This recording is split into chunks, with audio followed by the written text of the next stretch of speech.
folks from the West Coast. My name is Nick Schultz. I'm the Executive Director of the Pacific Gateway Workforce Innovation Network in Long Beach, California. I'm going to moderate you through today's session. So before we get into the meat of the conversation, this is a well-oiled machine that was put together about 5 minutes before you all walked in. So I'm going to give my fellow panelists the opportunity to introduce themselves and their local area before we get into the meat, and I think that'll give you a little better context of who you're talking to, what they have working, where they come from, and how that might play out in your local jurisdiction. So Kevin? Sure. Thank you, Nick, and good morning to everybody. It's a pleasure to be here, even though it's a Sunday morning, and many of us probably should be in church, but this is a Workforce Development Church today, so welcome. So I just want to give you a little bit of background about myself. I've actually been involved in workforce development for about 28 years, and I started out back in 1990 as a family service worker in Essex County, New Jersey. As a matter of fact, when I first started, it was just 2 weeks after people were still allowed to smoke in offices. So I remember some of the desks still had ashtrays on them. But in the course of my career in workforce development, I worked in many aspects, both frontline. I've also worked at local one-stop area, local one-stop systems in a couple of counties. I worked in prisoner reentry for a while. I also worked at community colleges, and now in my present position with Middlesex County, New Jersey. And I've been there for the last 4.5 years, and it's probably what I would say my dream job. I really love doing what I'm doing. And it's always interesting that when people in workforce development give their biography or tell a little bit about their background, I never heard anybody say, you know, when I was a kid, I wanted to be a workforce board director. Right? You never hear that. It always seems like people in workforce development have kind of gotten into this business by accident in many ways. And you know, I went to college to become a radio news person, right? My dream was to do radio news in New York. Well, that never happened. I never even worked at a radio station. So I do some podcasting now, but never had the opportunity to do that. But I kind of got involved in this accidentally, and I've loved every minute of it, every minute of the last 28 years. So it's a pleasure to be here today, and I hope that the information we share with you today will give you something to think about as you go back to your local areas. Thank you. Can you hear me in the back? Yep. No, I don't. That's okay. Oh, you're one of those shy white people. Yeah, I just don't need it. My name is Cathy Rychalsky. I am from Lancaster, Pennsylvania, the Executive Director of the Lancaster County Workforce Development Board. I actually started my career when this was JTPA many years ago, and decided to leave for a while and try out some other things. I spent a number of years working for the Commonwealth of Pennsylvania in a number of different capacities, monitoring, writing regulations, traveling across the state, talking to providers of services, and ended up having the opportunity to come back to Lancaster and work with the Lancaster County Workforce Development Board. I was hired about 4 years ago as a contract and compliance officer, and was appointed a year later as the executive director. So I've been with the board for about 4 years, and if I had to describe it, it's been kind of a whirlwind. And we've had a lot of transition, but a lot of fun during that time. And the one thing I've learned from working with the Commonwealth is that there's a lot of regulations and things that happen, but this is probably one of the most convoluted systems that exist, the Workforce Development Program. So finding ways to be creative and help the folks in our community is important for us in Lancaster, as it is for all of you. And but circumventing some of these regulations in creative ways has been kind of a great opportunity through this Skill Up program. Good morning, my name is Erick, and I'm the Assistant Director of Pacific Gateway. Nick is my boss. In my role, I help manage sort of our full suite of programs. We have a comprehensive one-stop and youth center within the city of Long Beach. It serves Long Beach and Signal Hill. I'm also in charge of partnership development, sort of serve as the Workforce Board's sort of chief innovation and program developer. So we've been looking at this work for some time now, and really excited to sort of jump in and talk about our plans moving forward. I'm going to tell you that Erick is also very modest. He's an expert in human-centered design, and that is the reason that most of our stuff is able to iterate, take off, and stick in the way it does. So I think that's a consideration that, as he does the rest of the presentation, that you all need to take with you moving forward. So let's set the stage a little bit. Where are we at? And these numbers are going to differ per your local region, but I think for the most case, the scenario is still the same. Nationally, in most of our communities, we're at a historically low unemployment rate. Not only have we gotten to that point quicker than most folks thought we ever would, it's been sustained for quite some time. I'm sure we can debate when we think that might end or how quickly that might happen. My money's on the end of the first quarter of next year. But truth be told, and in the Los Angeles basin, which is a huge area, 10 million people, we're in a situation where there's really one job for every participant in the civilian labor force. And despite that fact, you still hear from employers that the skill gap exists and that the reliability of the candidates in the candidate pool isn't what they want it to be. Now, when you bring that back as the public workforce system, what's going on? The folks that are walking in our doors are the folks that are the multivariate. They're the hardest to serve. Our financial resources through the federal formula funds, they're not going up, folks. They haven't been for years. Flat level is the best thing that we can hope for. Yet, it's quite a proposition to serve these folks, get them employment ready, and really to plug them into the type of jobs that are available to them in this economy. So as the public workforce system, we have that concern. We keep hearing about this phenomenon called the silver tsunami, where the baby boomers will retire in mass. Some figures say that's up to 10,000 a day.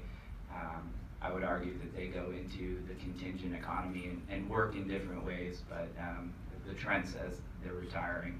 So we have that to be concerned about, and it's not just new jobs, it's replacement jobs, and we know that finding those replacement jobs, having a conversation about what's needed for those replacement jobs is somewhat harder work, more work, longer conversation than talking about initial openings or vacancies. So we're faced with having to staff that conversation, be able to understand that, and move forward. We know that WIOA has asked us to stretch our partnerships, who we integrate into the communications, continuum of services, how we leverage those resources or braid them in the benefit of our customer base. So we're challenged by that, both from a on the ground and working perspective, as well as the MOU financial services perspective that our states love to tie us up and tie our time up in. And then again, at the end of the day, the budget is just limited. We've built these career centers, we have to service them, we have to staff them. If we're a multi-jurisdictional entity, we know what type of political football it is. If we ever want to talk about closing one, downsizing the space, those types of things. So what do we do to leverage our ability to provide more services, provide more robust services to those difficult to serve populations, those multivariate folks, and still be able to come around them with the case management and supportive services that they need to succeed? Well, there's a program that many jurisdictions have adopted, Skill Up America, and I'll give you the tenets of that program. I won't read those to you. I'll let you read them for yourselves. And what we're going to do now is just turn it over to the individual jurisdictions, and we're going to have them talk about specifically how they've taken Skill Up America, looked at their priority targets as far as populations, looked at what they've had to do in the local area, and how they've molded the program around specific need and used it for the benefit of their job seekers and ultimately their employer base. So Kevin, do you want to lead us up? I'll start. Thanks, Nick. So first of all, I just want to paint a picture for you of Middlesex County and talk a little bit about our demographics a little bit, just so I can put things into perspective. So Middlesex County is located in central New Jersey, and waiting for the question, what exit, right? We're exit 9 off the New Jersey Turnpike and exit 132 off of the Garden State Parkway. And we're actually the second largest county in New Jersey. We have a population of 847,000 people, which increased by 17,000 over the last 5 years, and is projected to grow by another 14,000 in the upcoming period of the next 5 years. We have about 458,000 jobs within our county, and that has increased by 40,000 in the last half decade, so the last 5 years. And then we're projecting another 27,000 jobs within the next 5 years. So we have some sufficient economic growth, but like many local areas, we're struggling with trying to fill the jobs now that exist. Our unemployment rate is currently at 2.5%, which for us is a historic low percentage rate, and so we're struggling to fill those positions that are available. Our top growing industries include transportation and warehousing. We have a big warehousing TLD corridor off the New Jersey Turnpike. Also healthcare. Healthcare is another big area in our county. Manufacturing, educational services, and construction, just to name a few. So we have a pretty diverse workforce need in our county. And also just to give you an idea of some of our employers. Some of our largest employers include Rutgers University, who did not make it into March Madness this year. Robert Wood Johnson University and Hospital, and Johnson & Johnson, Verizon, Bristol Myers Squibb. So we have a diverse workforce and diverse variety of companies within our county. So one of the things that we wanted to do with our One Stop, and since I've been there over the last 4 years, is try to figure out how do we increase the visibility of the One Stop. Do people really know what the Career One Stop Center is? And how can we get people to use our services even if they don't walk in to the One Stop Center? And I know probably many of you have the same issues with your One Stop. Some people don't even know what workforce development is. Some people think it's human resources. Other people think, yeah, the One Stop Center, that's the unemployment office, right? It's an aspect of what we do, but it's definitely not our only mission. So working along with my Deputy Director, Diane Sievers, who is here, our Chief Operating Officer, she brought to my attention Scale Up and to look at it as a possible resource to try to really increase engagement with the community, because at the end of the day, it's not just the people who walk into the One Stop, but really we should be touching as many residents or engaging with as many residents within our respective local areas as possible. So what Scale Up Middlesex does, first of all, it gives us the ability to do a virtual registration, and then people, after they use the platform, also gives them the option to, if they would like to meet with one of our WIOA counselors, they can do that. They can call our office, they can register online, and they can then meet with the counselor to find out about additional training needs. Our Title II literacy programs, Youth Corps, Workforce New Jersey, which is our TANF and general assistance populations, and our youth high school equivalency programs also use Skill Up. So we actually have curriculum which is set up in Skill Up, which gives access to about 5,500 courses to individuals, not only in those groups but countywide. And so you can see some of our numbers there.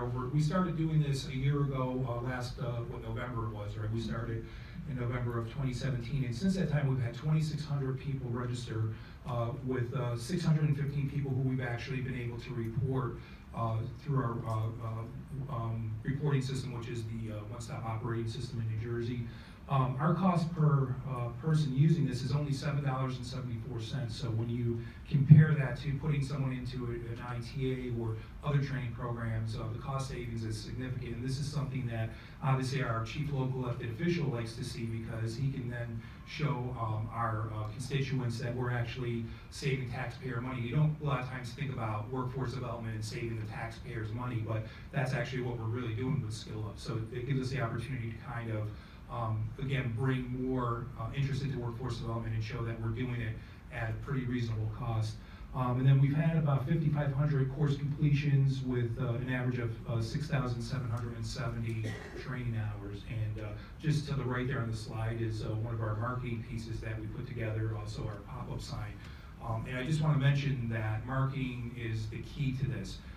You know, you've heard the thing, if they build it, they will come, but that's not necessarily true in workforce development. So we have had the opportunity to do a lot of different marketing campaigns and use a lot of different marketing strategies surrounding Skill Up. So we have these pop-up signs. We also have a text app which we send push messages out to people every day, including promoting Skill Up.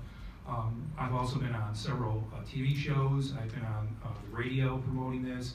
And we put other marketing materials together like rack cards, and every time that my staff goes out to an event, they're always promoting Skill Up, and it's interesting that people are very interested when we say we have this free online training platform, and they're like, it's free, what's the catch? Well, there is no catch. You just have to live live or work in Middlesex County to be able to use it. So I would say that marketing is the key to this. As we heard this morning at the opening session, marketing is very important to what we do. And if people don't know what we're doing, if we don't tell our stories, and if we don't use platforms like Skill Up or other virtual training systems, then we are not really serving the constituents in our best, serving them in their best interest. So it's important that marketing is really a key component of this. And as you see, there's some additional numbers, as I alluded to earlier. Our average cost putting somebody through an IT program for adult and dislocated workers is $4,500. And quite frankly, maybe I'm going to go out on a limb here, but I kind of think that the days of ITA, just providing ITAs, is not the best way to spend our money and the best way to serve the needs of businesses. We have to start looking at other innovative ways, and of course, this provides us the opportunity to do that. It's not only a workforce development tool for us, but it's also an economic development tool, because now when I have companies coming in, and we've really worked very diligently in Middlesex County to bridge the gap between economic development and workforce development. So when we talk to companies, we can say, well, we have a skilled workforce in Middlesex County. And they say, well, how can you prove that?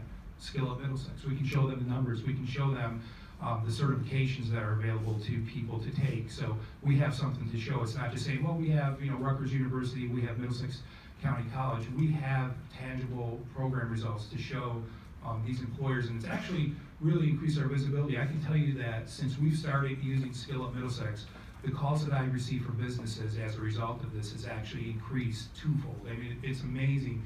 Just on Friday, I received a call from a training provider who is doing a recruitment for 20 women in our area for technology jobs within Verizon, which will start in May, and then the people that are selected for the program will begin working in June.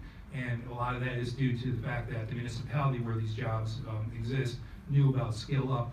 One of the reasons is because I actually did a presentation to all the mayors in our county, 25 municipalities. Every mayor and or business administrator was there last May, and we had the opportunity to present this to them. So now when they receive a call from somebody, they know that they should call our office because of Skill Up, and because they now understand what we do. They understand that we're not just the unemployment office, but they understand that we're connected to economic development, and also that we are connected to the workforce system and do work with people who are unemployed, but more importantly, we say also those who are underemployed, people who need the skills to go into programs. And this is a great catalyst. Skill Up is a great catalyst for apprenticeship programs. I know that nationwide there's a big push for apprenticeships, and so that is also true in New Jersey. We no longer have a governor who tells people to get the hell off the beach. We have a governor now who is invested in workforce development, and who is really excited about working and bridging the gap between economic development, workforce development, and creating apprenticeship programs. The state of New Jersey just recently awarded about $1 million worth of grants for apprenticeship programs, one of which is in our county with an auto dealership. So we're excited about that. And again, this all ties into Skill Up Middlesex and how we can kind of rate services at a very, very minimal cost. Basically, the cost for us to do this is about the cost of 4 or 5 ITAs for the year, so it's a great investment for us. So I urge anybody who is here today to consider looking to integrate virtual services and virtual technology into your one-stop system, because it's a great investment, and you will definitely see the return on investment pretty quickly. I can tell you that. So finally, I just want to talk about where we're going with Skill Up, and we're looking to expand it further. So we recently, Diane and I met with our warden at the county jail, and our vision is we really like to bring this behind the wall. Unfortunately, internet is not available right now, but that is going to change. One reason, because of Skill Up. By the end of this year, our county correctional facility will have internet access available to the inmates, and we will be able to then start using Skill Up Middlesex within the county corrections system. Our Juvenile Justice Commission is also beginning to use it, And as I said, we are going behind the wall to meet with adults and youth. So actually, this coming month in April, we're going to start presenting one-stop services to individuals who are being released from the county facilities. And one of the first things we want them to do is to sign up with Skill at Middlesex. And again, it's about increasing our visibility so that people within the community, within either our local area or even within our region, know what we're doing, and they know that we have resources available to them to use for not only finding work, but really to lead to career pathways and to lead to certifications. My part of the presentation, so I'll turn it over to Cathy, and I know she still doesn't want to use a microphone, so that's okay. If you need me to, just let me know. So I have a question I'd like to start with. How many folks in here often hear from employers that the folks entering the workforce lack the essential or soft skills that they're looking for? Anybody that does it? So that was kind of what led us to looking at the Skill Up initiative. And I guess for us it was about a little over a year ago, where we brought all of our community partners, libraries, educators, and community-based organizations into a room along with our board and talked with Brian, Christine, it was Nikki there at that time, and Joe, about this Skill Up initiative. And what we talked about was the lack of skills that individuals are coming in with, specifically the soft or essential skills as we like to call them, along with the skill gap that exists. And we also talked about where the next generation of the workforce is coming from and how they like to access information. So when we look at Lancaster County, we are one of 22 workforce boards in Pennsylvania. So we are a single county workforce board. Our population is over 500,000 folks. And we've been named, interestingly, one of the best or coolest cities to move to and one of the best places to retire. So we have young folks coming in and older folks coming in. And what we have to do is really identify ways to connect with both of those groups of folks. So in talking with our education, one of the things we discovered was there were schools within Lancaster County that were interested in building into their curriculum essential or soft skill training. So connecting them with our friends at the metrics program, we've had a number of our local schools, the K through 12 system, who have put together curriculum, they've built curriculum that address the business community needs that were expressed when they came into the schools. And so they take these essential or soft skill courses and they earn a badge or a credential from the school. And in doing so, our Lancaster SHRM, our Human Resource Committee, also then came together and said, this is pretty interesting.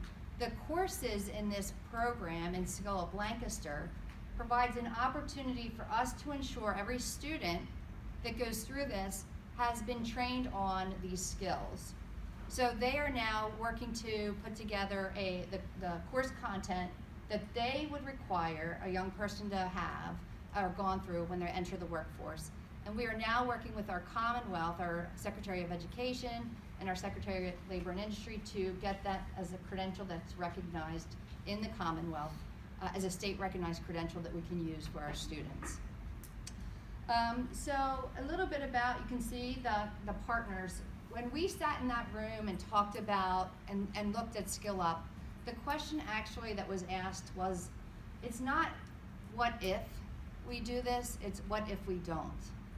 So Lancaster, although not necessarily what people consider a rural county, we are an interesting county where a lot of things happen in our city, but there are places within our county where, probably like most of you, transportation becomes an issue.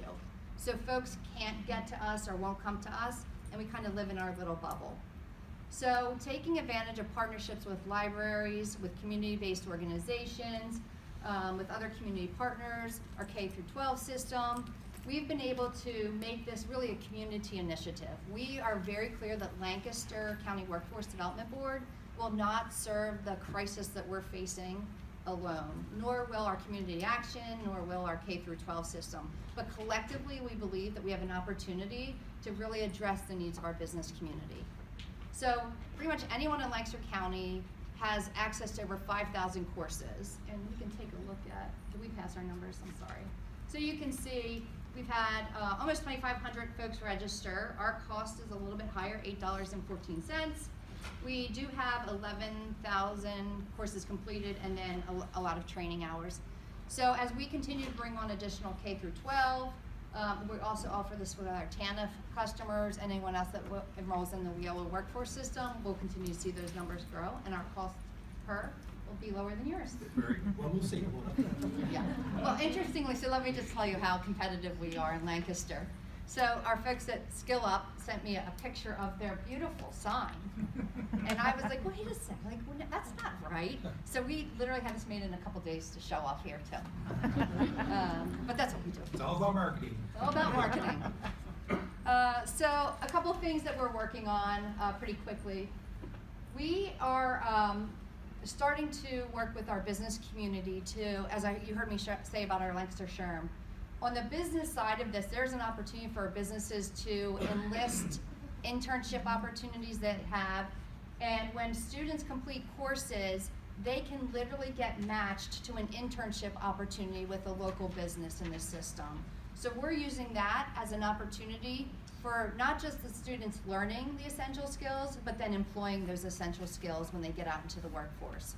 And we have the opportunity to use some of the funding that we have to pay for these internships as well. So connecting the workforce money that we receive with the opportunity that they receive through Skill Up Lancaster.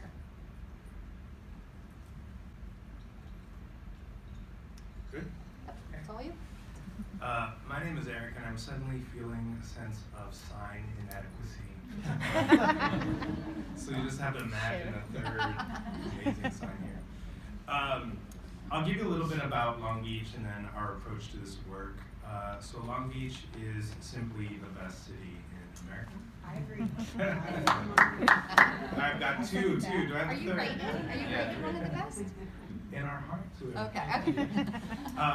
It really is an exceptional place for a lot of different reasons. It is on the coast. It's about 500,000 people. It is has the fastest growing downtown in all of California, and has just an amazing beach and an amazing set of employers.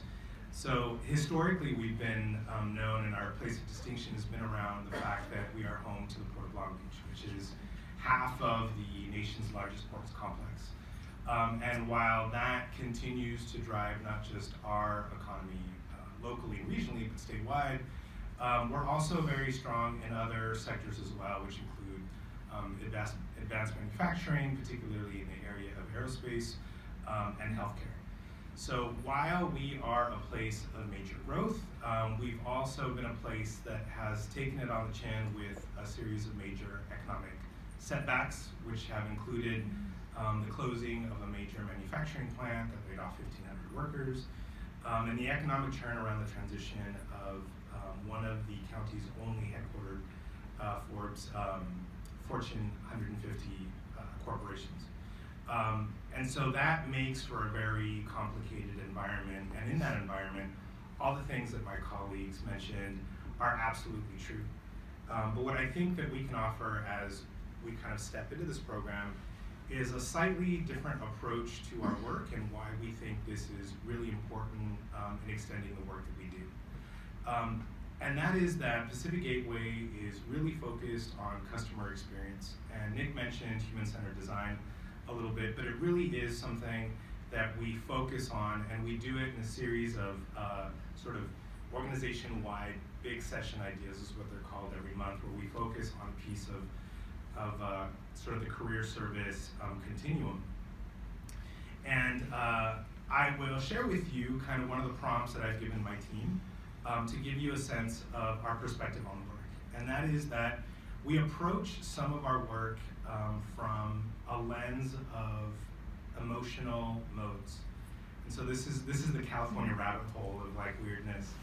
But we really think about the emotions that our customers enter with into our one-stops and how we transition those emotional modes in order for them to advance around their career pathway. And in doing that, I give my staff the following analogy that I give you. And I guess what I'd like you to do is think of all the emotions that an individual carries with them when they walk into our one stop after being laid off. So think about those in your mind. And they might be things like stressed, worried, confused. It might be optimistic or excited. But just think of that kind of constellation of feelings. And then I ask my staff to think about all of the feelings that a 5-year-old carries with them on their first day of kindergarten or preschool, the first day of school.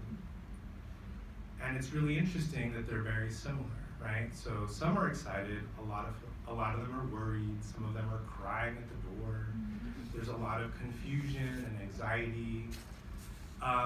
And so we think about those two different emotional modes, and we think about what a really, really great kindergarten teacher does in order to transform those emotions.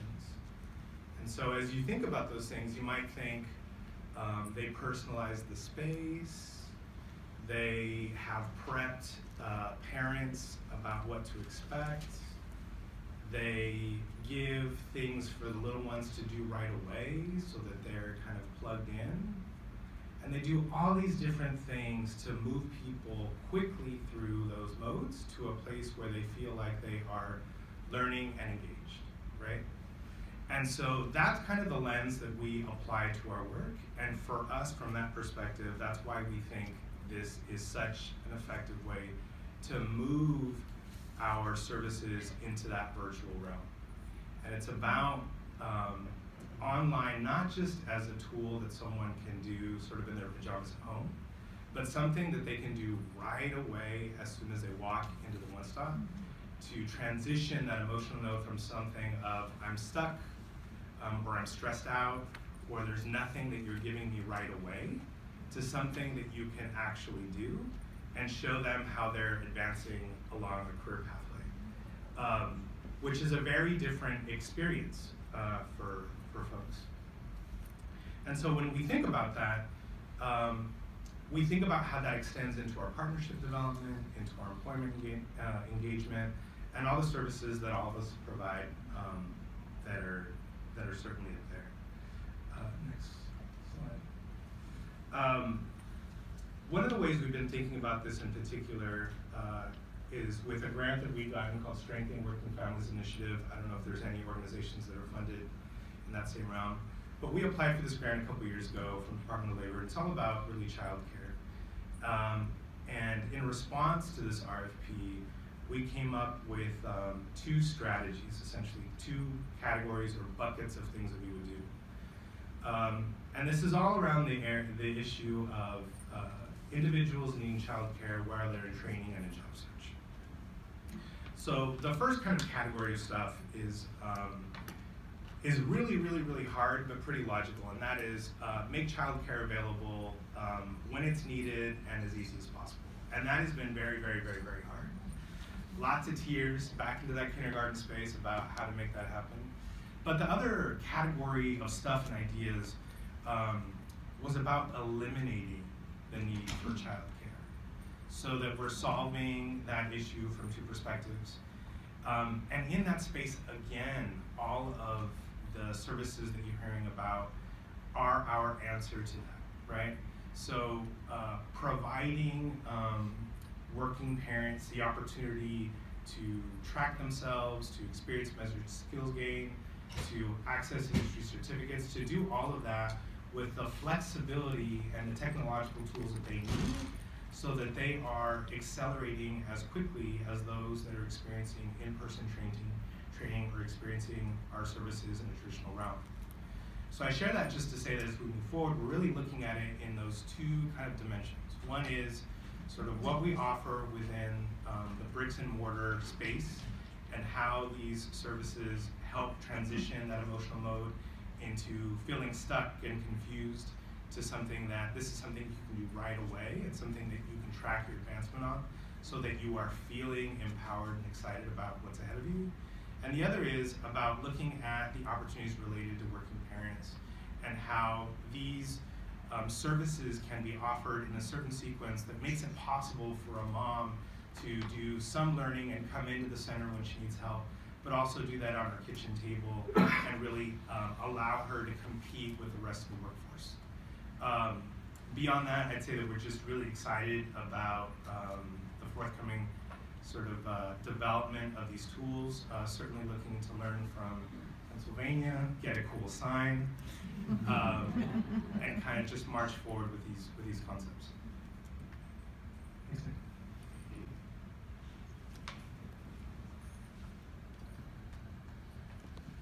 I think Eric talked about that. We'll move to our Q&A right now, and I think I'll try to see the discussion for the panel, and then sure, absolutely. In your original slide, you listed how many people had went through your training, and then you provided like 619. Is that the conversion rate of how many people have registered to enter into Wagner Pfizer or WIOA? So those are people who registered with WIOA, right? So we did a crosswalk to see who were actually enrolled, and those are the people that we pulled out. There may have been some more, but those were the only ones that we were actually able to capture the data for WIOA on. And in New Jersey, our system for data is not the greatest, so it's kind of a cumbersome task to do. Oh, I understand. Yeah. Okay. Yeah. Are there nationally recognized credentials at the end of training? I see there's a number of courses, but Yeah. so what's the actual, how many So- actually got credentials on this course? Yeah, I don't know how many credential.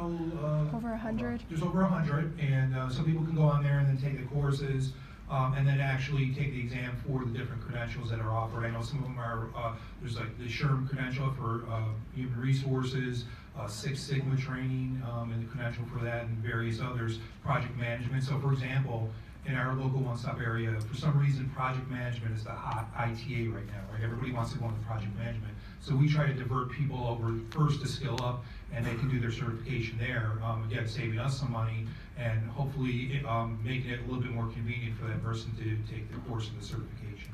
Is there any additional cost to take the certification test? Yes. So if the person is eligible for WIOA, we would then pay the cost for the certification. If not, the person would have to pay for it on their own. But it's a very simple process to be able to do that. Thank you. Mhm. I see one here. Okay, so question is, so is Skill Up something, an organization you do a license with, or how's that work? We actually contract with Metrics, so that they have the actual initiative, and then we are a piece of that. Yeah, and just so you know, when we started, we actually kind of piggybacked off of what they were doing in Pennsylvania. So we took the Skill Up Middlesex, we kind of like that name, and then we're doing that. But we also work with Metrics, and it's been a very good relationship to date. Yes. What kind of supports do you provide to get people on the platform and comfortable using it? And then two, do you require your enrolled customers to participate?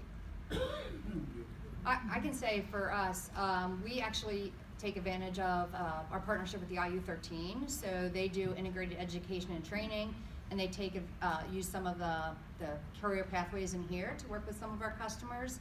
And folks can come in, if they self-register, they can come in for an orientation and work with a career navigator. For not everybody that participates in Skill Up Lancaster has to be WIOA eligible. That's the way we built it.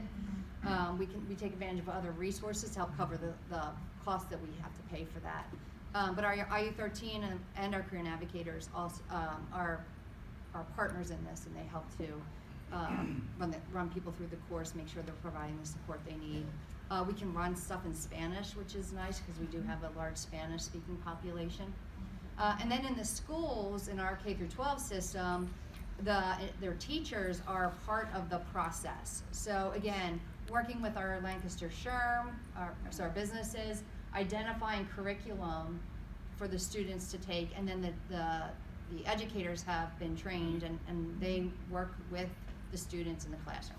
Further expand upon that, in Middlesex County, we don't currently require people take it, but that's something that we're looking at for next program year, because again, as we see reductions in funding, we have less money to provide for training, and I've already instructed my staff that we should look at jobs first, place somebody in a job before we consider training. But we're looking at using this kind of as almost a precursor to going into training, that people are going to have to take a certain amount of courses within the first 2 weeks and then go into training. So it's definitely something that we're exploring and we think would help make our local area a little bit more efficient. And I would say for us, this is an enhancement of our infrastructure, and so we look at it as an extension of that. So we want folks who are never going to come into the one-stop to be able to do that. Of course, we want to capture that because we want to prove value. So the ES registration or the Wagner-Pizer registration is important to us as part of this. That gives us the connection back to the base wage record, even if it's not through our traditional performance. But again, extension of infrastructure, broad career service available to anyone who can function and navigate online. So Danielle. In promoting the site, did you have any challenges with your community partners like community college or other training providers in your area? So for us, no. We actually have a very strong relationship with our community college, and they've embraced it. As a matter of fact, they're one of the entities that runs our TANF work programs. So they embrace it, and they actually, we help them set up a curriculum to use for job search and for some of the community work experience activities. So we didn't receive any resistance. We see most of our community partners embracing what we're doing. I mean, of course, there's always some of the schools that we provide ITA to that sometimes feel a little threatened by that, because if we're going to do credentials, then they feel like we're stepping on their turf a little bit, but not too much of that, a little bit. Two-part, are any of you all integrating this tool with Geo Solutions? And you mentioned your mentioned community partners. Are the community partners sharing any of the cost, or is it 100% funded? With us, it's we're covering the cost, particularly because we have discretionary funds that make it available. And any integration with Geo Solutions? There is a larger movement in California to integrate with Geo Solutions. It's not 100% there yet, but that is our MIS system in the state of California. Right. We don't use Geo Solutions, but I know that Metrics is looking to definitely have an integration, and we're also looking at a couple of other programs. And one of the questions that we've been asking the vendors is this something that we can integrate? So we're looking to do that, because that would also help us with reporting and make it a lot simpler, more seamless. We will be integrating with the state of Florida. Will be our pilot state, and then going from there. So it will be in all GeoSol states at some point. You mentioned that you work with youth and adults who come out of the kind of criminal background and skill up.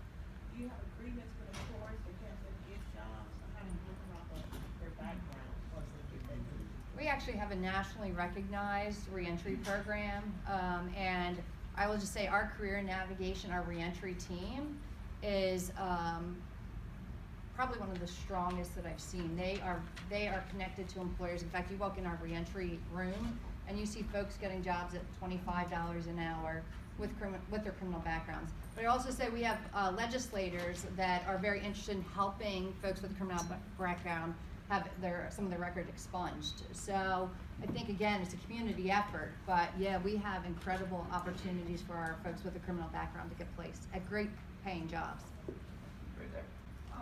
To follow up on the comment you made, Nick, about this being an extension of services, to what extent is it these are the only way you serve these clients versus they also come in to your one-stop? What's your sort of percentage or overlap, do you think?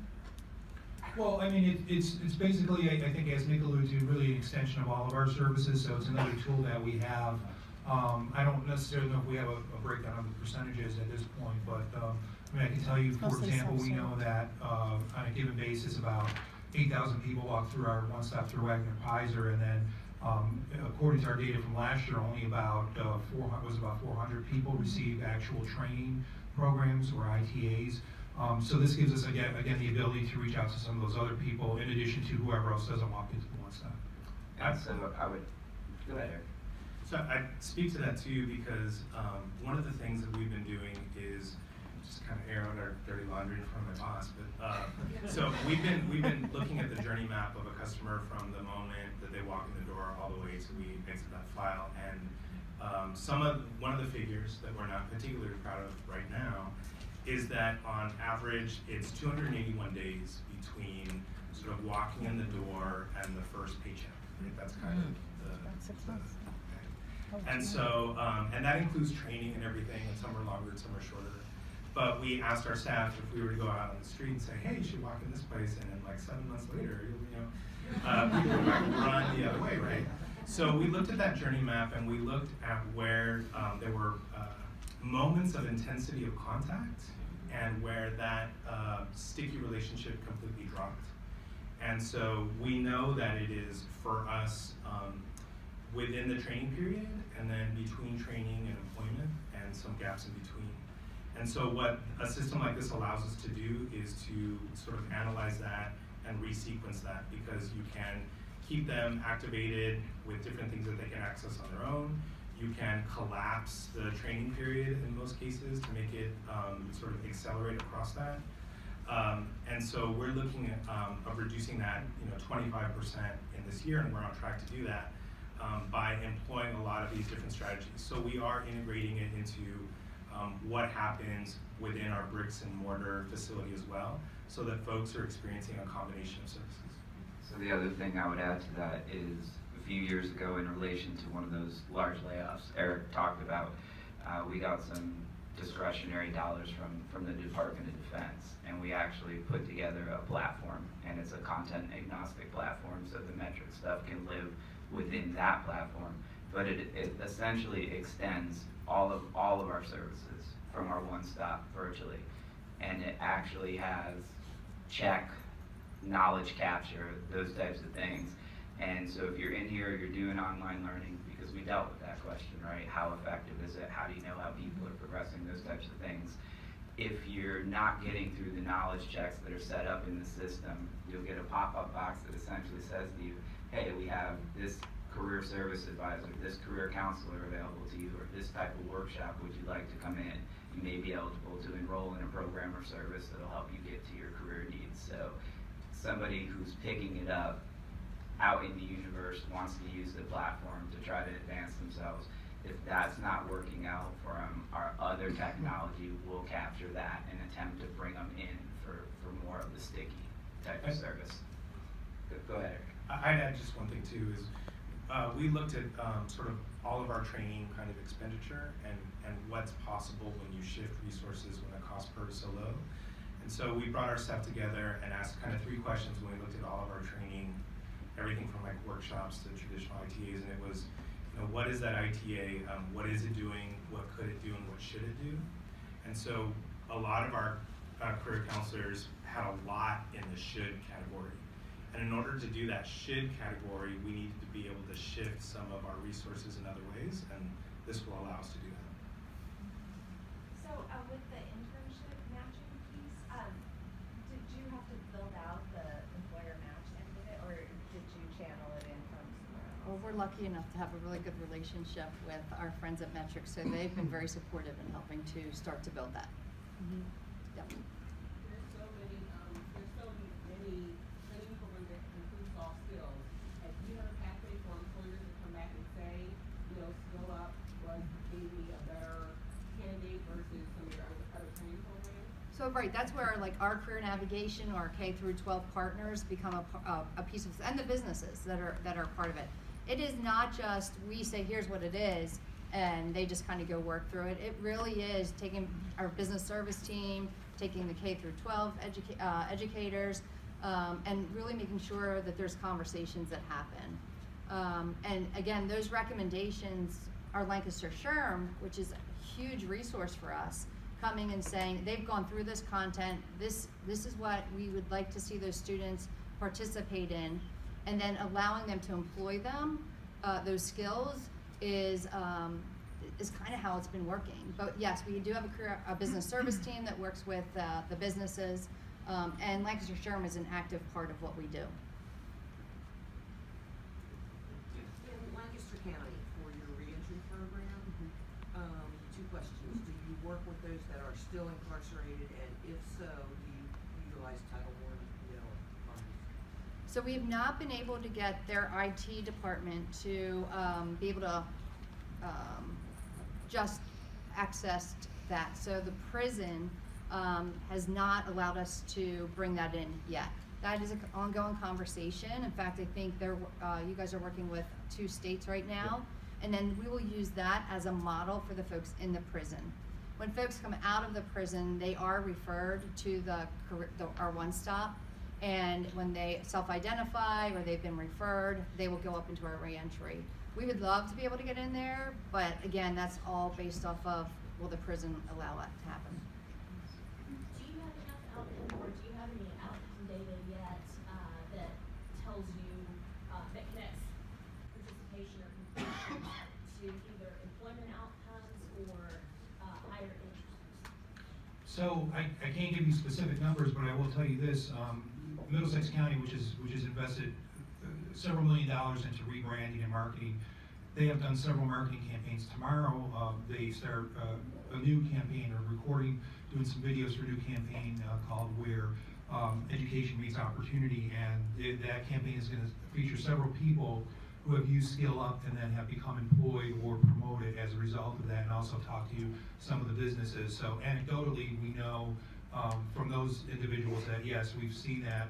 I think it's still, for our perspective, maybe a little still too early for us to do a study to show any wage increases or actual overall job attainment, but that is something that we're looking at doing starting next program year in July. So it's definitely data that we want to measure. So the follow-up question though, is that the idea of being able to connect it with the other platforms so that you can match the wage data? Is that? It can be. I mean, obviously anything that we do, I think, is always connected to performance. So we haven't, in New Jersey, we haven't figured out a way to tie that in yet to scale up. Whether or not we will, I'm not sure. I'm hoping that New Jersey invests into like Geo Solutions or something like that. But so we don't really have the capability of doing that right now. We probably can, but it would have to be more of like a manual type matching. So the short answer in our respect is yes to your question. Okay, thanks. Real quick, first off, thank you. This has been a very informative discussion. I appreciate all the insights you guys are willing to share. I want to rephrase maybe a prior question because I'm interested as well. Specific feedback from businesses on candidates that have gone through this. Are you able to articulate some of that? Like, have you had a business say, look, went through Skill Labs, I'd hire 50 more of these people in a minute versus the other alternative that you might use? So yes, I mean, so we have a business engagement team within our one-stop, and again, they tell us that, you know, as we've heard earlier, soft skills is a big issue. So we are starting to hear from employers who are saying that the people that we are sending to them seem to have a better grasp on it now, and we're attributing that mainly to Skill Up, especially for our TANF population, because they're using that. And I think instead of those individuals just sitting in a room and somebody preaching to them all day, it's more interactive, and so we're starting to see a better result and a better return on investment, especially with that population. And it'll be interesting to see in the next couple of years if we see an increase in some of our other WIOA customers as well, that businesses have the same feedback. But we have a lot of people on our board, a lot of members who are actually championing this for us with other businesses as well. Digital literacy, a huge barrier for individuals accessing these I would say no. I mean, so what we've done is in New Jersey we have what are called workforce learning links, which is supposed to primarily deal with general literacy issues, but we've also enhanced that now to do a 3-week computer course, so that anybody who doesn't have the necessary computer skills can not only learn how to use computers and to use the different platforms that are available, and then also then we have an integrated Skill Up into that as well. So anybody who calls us and says, you know, I don't know how to use a computer, I don't have access to one, can come into our facility and enroll in that class. Is it mobile phone accessible? Did we say that? Yes. So we're actually at time to get everything back on time. So we can take more questions. We'll stay if you'd like, but we're going to formally conclude.